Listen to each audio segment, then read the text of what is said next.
Hi everyone, आप सभी का एक नई वीडियो में स्वागत है। आज की वीडियो में बात करने वाले हैं हाई स्कूल 2022 के विज्ञान का पेपर।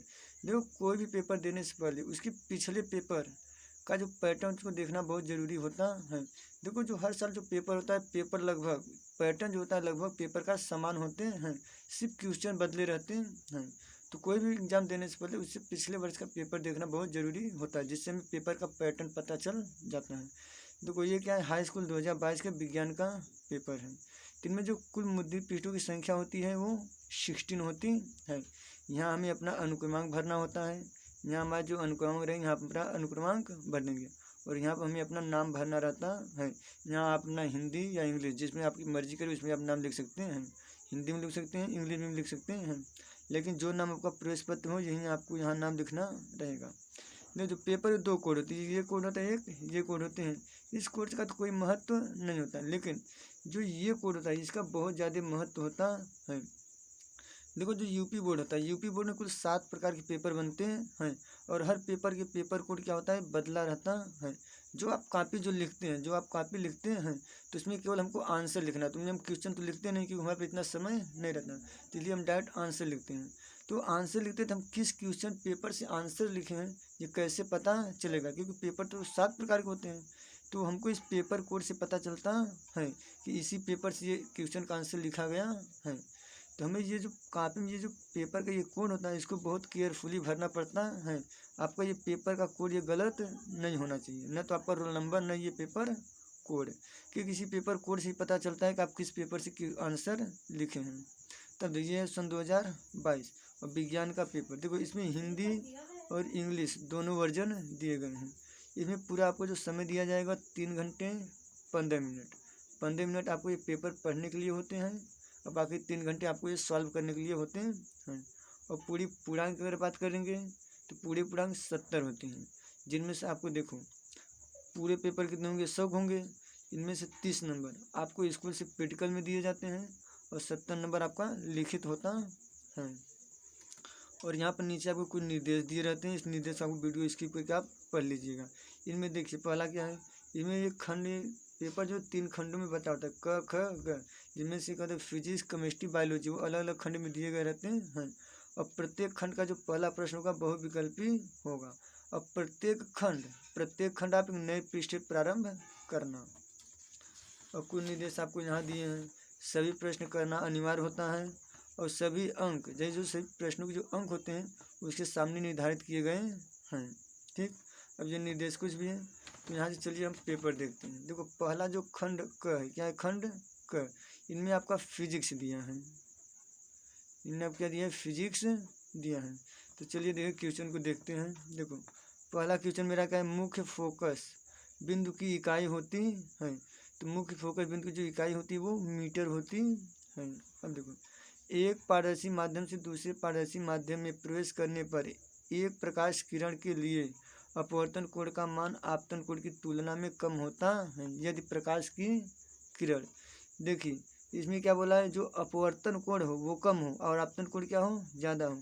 तो किस स्थिति में होता है, तो देखो जब प्रकाश क्या होगा, जब प्रकाश विरल माध्यम से सघन माध्यम में जाता है तो क्या होता है, अभिलंब की ओर झुक जाता है, जिससे आप अपवर्तन कोण का मान कम हो जाता है। यानी इसमें क्या होगा, ये विरल माध्यम से सघन माध्यम में जा रही हो।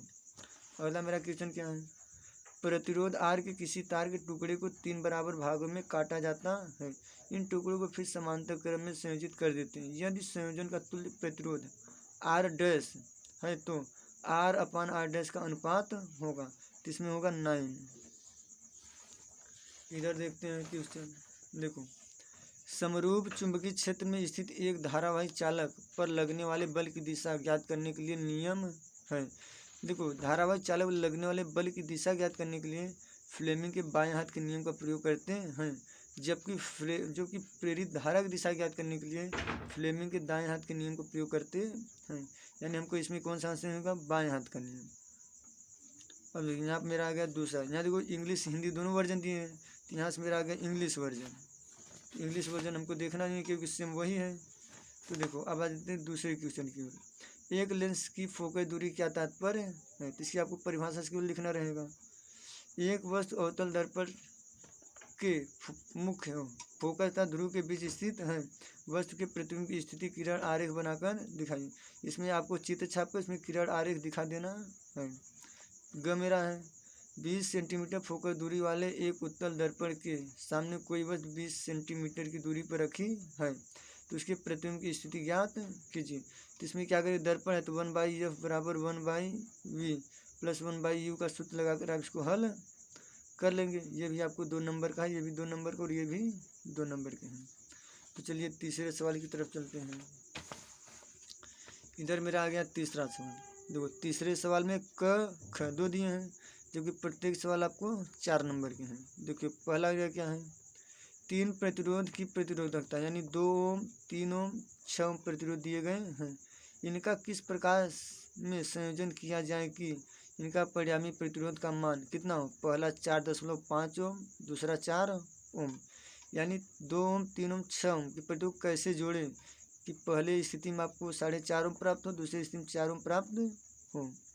या अथवा, देखो इसमें अथवा दिया। अथवा का मतलब होता है आप चाहे इस सवाल को करिए चाहे इस सवाल को। अगर आपको ये आ रहा है तो ये मत करिए, अगर ये आ रहा है तो ये मत करिए। यानी दोनों में से आप एक करना है। यदि आपको दोनों आ रहा है, अगर आपको दोनों करेंगे फिर भी आपको नंबर 4 ही मिलेगा। ये नहीं कि आपको दोनों का नंबर मिलेगा। अथवा मतलब या तो ये करिए या तो ये करिए। अब आ जाओ ख की तरफ। निकट दृष्टि दोष से पीड़ित एक व्यक्ति अधिकतम 10 मीटर की दूरी तक देख सकता है। इस दोष का निवारण करने के लिए प्रयुक्त लेंस की फोकस दूरी तथा उसकी प्रकृति क्या होनी चाहिए। तो इस सूत्र का 1/f बराबर 1/v माइनस 1/u। इस सूत्र से आप कर सकते हैं। इस सूत्र से आप इस सवाल को हल कर सकते हैं क्योंकि अगर पूरा सॉल्व कराएंगे तो वीडियो बहुत लंबा हो जाएगा। या तो अथवा, या तो अगर ये करिए या तो अथवा, या तो आप इसके करिए। प्रिज्म से प्रकाश का अपवर्तन किस प्रकार होता है। श्वेत प्रकाश का वर्ण विक्षेपण प्रिज्म से कैसे होता है, चित्र बनाकर समझाइए। या तो अगर ये करना चाहते तो आप ये करिए, अगर ये नहीं आ रहा तो आपको करना पड़ेगा। यानी 2 में से आप एक करना पड़ेगा। आ जाइए चौथे सवाल की तरफ। चौथा सवाल मेरा क्या है, न्यूमेरिकल है। निम्न विद्युत परिपथ में R1 R2 R3 अर्थात R1 R2 R3 कितने ओम के हैं, 30 ओम के। R4 R5 यानी R4 R5 कितने हैं, 20 ओम। एवं R6 10 ओम के। ये R6 की 10 ओम का है। ये आपको परिपथ बनाया गया है। यहाँ इमीटर लगा है, यहाँ बैटरी और यहाँ कुंजी। इसके कुछ सवाल उस तरफ हैं। देखिए परिपथ को 12 वोल्ट की बैटरी से संयोजित किया गया है। गणना करके बताइए कि परिपथ का कुल प्रतिरोध कितना है तथा बैटरी में कितनी धारा प्रवाहित हो रही है। यानी हमको क्या करना, प्रतिरोध और धारा ज्ञात करना है। अथवा या तो ये सवाल करिए या तो यहाँ आपको परिभाषा लिखना पड़ेगा। विद्युत जनित्र का कार्यकारी सिद्धांत क्या है, चित्र की सहायता से इसकी कार्यविधि समझाइए। ये आपको 7 नंबर के हैं। आप या इसको करिए या तो इसको करिए। अब यहाँ पर मेरा क्या होता है, फिजिक्स समाप्त। अब चलिए यहाँ से खंड ख स्टार्ट हो रहा है। खंड ख में मेरा क्या है, केमिस्ट्री है। अब देखिए इसमें पहला बहुविकल्पी क्या है, BaCl2 प्लस Na2SO4 बराबर क्या है, BaSO4 प्लस 2NaCl। रासायनिक क्रिया किस प्रकार की है, ये क्या है, द्विविस्थापन क्रिया है। लेड नाइट्रेट का सूत्र है तो लेड PbNO3 का होल 2 ये है कि PbNO3 लेड नाइट्रेट का सूत्र है। एथेनोइक अम्ल का सूत्र है तो C2H5COOH। ये क्या है, एथेनोइक अम्ल का सूत्र है। अब देखा मेरा 6 नंबर सवाल हो गया। निम्न रिडॉक्स अपक्रिया में आक्सीकारक तथा अपचायक चुनिए। तो इस अपक्रिया में आपको आक्सीकारक और अपचायक चुनकर लिखना पड़ेगा। इसमें आपको 2 नंबर मिलेंगे। फिर ख में क्या है, खाने वाले सोडा बनाने की रासायनिक समीकरण तथा इसका उपयोग लिखिए। खाने वाले सोडा रासायनिक समीकरण और उपयोग आपको लिखना रहेगा। आपको 2 नंबर मिलेंगे। आप क्या करिए, एक समीकरण लिख दीजिए और एक दो उसका उपयोग लिख दीजिए, आपको 2 नंबर मिल जाएंगे। इसमें क्या, आधुनिक आवर्त नियम से आप क्या समझते हैं, यानी आधुनिक आवर्त सारणी जिस नियम पे बनाई गई है उस नियम, वह नियम क्या है, आप उसको नियम लिखेंगे। आवर्त सारणी के किसी वर्ग में ऊपर से नीचे जाने पर परमाणु त्रिज्या में क्या परिवर्तन होता है, तो ऊपर से नीचे जाने पर परमाणु त्रिज्या में वृद्धि होती है। ये भी आपको 2 नंबर का मिलेगा। फिर मेरा क्या है, 7वां सवाल क्या है, 7वां सवाल भी 2-2 नंबर के हैं। तो इसमें का वाला क्या है, निम्नलिखित यौगिकों का IUPAC नाम लिखिए। इनमें आपको 2 यौगिक दिए जाएंगे, इनमें इसका आपका IUPAC नाम लिखना है। और खंड खम क्या है, अयस्क तथा खनिज में अंतर समझा, यानी अयस्क और खनिज में क्या अंतर होता है, इसको आपको अंतर लिखना है। इसमें आपको 2 नंबर मिलेंगे। फिर आगे मेरा 8वां क्या है, निम्नलिखित पर संक्षिप्त टिप्पणी लिखिए, यानी इस पर आपको संक्षिप्त टिप्पणी लिखना है। पहला क्या है, साबुन तथा अपमार्जक, संक्षारण और समजाति श्रेणी। देखो, एक सजाती श्रेणी होती है और एक समजाति श्रेणी होती है। तो सजाती श्रेणी और समजाति श्रेणी अलग होती है। तो यहाँ बोला है समजातीय श्रेणी लिखिए। तो इनमें आपको पहले का इसमें 3 नंबर मिलेगा, देखो 3 नंबर लिखा है। दूसरे का आपको 2 नंबर मिलेगा, तीसरे का आपको 2 नंबर मिलेगा, यानी इसमें आपको 7 नंबर फिक्स है। या तो अथवा, या तो इन तीनों का आपको परिभाषा लिख दीजिए, या क्या होता है जब, इसमें केवल रासायनिक समीकरण आपको लिखना है। इसमें टोटल आपको 7 क्वेश्चन दिए गए हैं और प्रत्येक क्वेश्चन 1-1 नंबर के हैं। इसमें पहला क्या है, एथेनॉल को क्षारीय पोटेशियम परमैंगनेट के साथ गर्म करते हैं, इसको आपको रासायनिक समीकरण को लिखना पड़ेगा, क्या बनता है। एथेनॉल को सल्फ्यूरिक अम्ल के अधिक में 160 से 170 डिग्री सेल्सियस पर गर्म करते हैं, तो क्या बनेगा, इसको आप रासायनिक समीकरण लिख देंगे। एसिटिक अम्ल सोडियम कार्बोनेट से अपक्रिया करता है, क्या बनेगा, उसको आपको लिखना रहेगा। एथिल एस्टेट सोडियम हाइड्रोक्साइड के साथ अपक्रिया करता है। एथिल अल्कोहल सोडियम धातु के साथ अपक्रिया करता है। एथिल अल्कोहल को अम्लीय पोटेशियम डाइक्रोमेट के साथ गर्म किया जाता है। और मेरा 7वां सवाल क्या है, एथिल अल्कोहल की एसिटिक अम्ल के साथ सांसंयोगिक अम्ल की उपस्थिति में अपक्रिया होती है। यानी इन सबको केवल आपको रासायनिक समीकरण सिर्फ लिखना है, तब इसका रासायनिक समीकरण आप लिख देंगे। तो यहाँ पर मेरा केमिस्ट्री समाप्त। ये आपको 7 नंबर मिलेंगे, या तो आप इन तीनों को परिभाषा लिख दीजिए, या तो इन सिक्का लिख दीजिए। तब यहाँ से मेरा आ गया खंड ग। खंड क मेरा क्या दिया है, बायोलॉजी, जीव विज्ञान। अब इसमें क्या है, इसमें बहुविकल्पी है। देखो क में क्या है, जठर स्रावित करने वाले जठर ग्रंथियाँ उपस्थित होती हैं, तो कहाँ होते हैं, उपस्थित होती हैं, आमाशय में। अब आगे मेरा क्या है, पौधों में जाइलम का कार्य होता है। तो पौधों में जाइलम का होता है, जल एवं खनिजों का वहन करना होता है। परागकण किसके अंदर बनते हैं, तो परागकण परागकोश के अंदर बनते हैं। खाद्य श्रृंखला में शाकाहारी जंतु होते हैं, तो क्या हो गया, प्राथमिक उपभोक्ता होते हैं। ये मेरा बहुविकल्पी हो गया। अब आ जाओ 10वें सवाल की तरफ। 10वें सवाल में आपको सभी सवाल इसमें 2-2 नंबर के दिए हैं। इसमें भी 3 खंड है, क ख ग। तो ओजोन परत के कार्य लिखिए। तो ओजोन परत के कार्य आप लिख सकते हैं, अपने पराबैंगनी किरणों से हमारी रक्षा करती हैं। तो मानव में मादा जनन तंत्र का नामांकित चित्र बनाइए, यानी इसका चित्र बना उसके आपको नाम लिखना रहेगा। समजात तथा समरूप अंगों के उदाहरण सहित बताइए। समजात अंग क्या होते हैं, जिनकी उत्पत्ति समान होती है, कार्य भिन्न होते हैं। और समरूप अंग क्या होते हैं, जो दिखने में एक जैसे लगते हैं लेकिन उत्पत्ति क्या होती है, भिन्न होती है, उसे समरूप अंग कहेंगे। इसका आपको उदाहरण भी लिख देना है। अब चलते हैं 11वें सवाल की तरफ। 11वें का क्या है, इसमें आपको 2 सवाल ये अथवा करके दिया है, आप चाहे इसको करिए या तो इसको करिए। इसके लिए आपको 4 नंबर मिलने वाले हैं।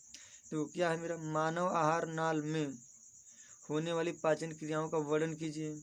तो आप मुख से लेकर बड़ी आंत तक जितने पाचन होते हैं, मुख में, फिर ग्रास में पाचन नहीं होता है, अमाशय में, छोटी आंत, बड़ी आंत, इन सब पूरे का पाचन को क्रियाओं को लिखना है। या अथवा ये न लिख पाओ तो आपको अथवा करके दिया है, आप इसको लिख दीजिए।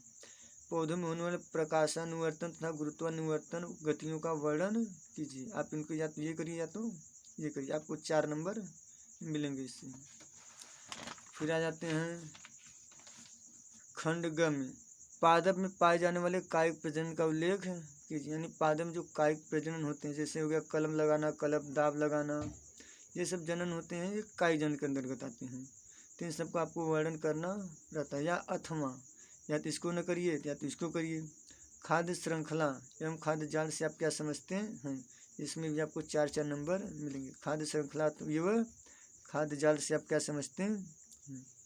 अब आ जाइए लास्ट सवाल 12 की तरफ।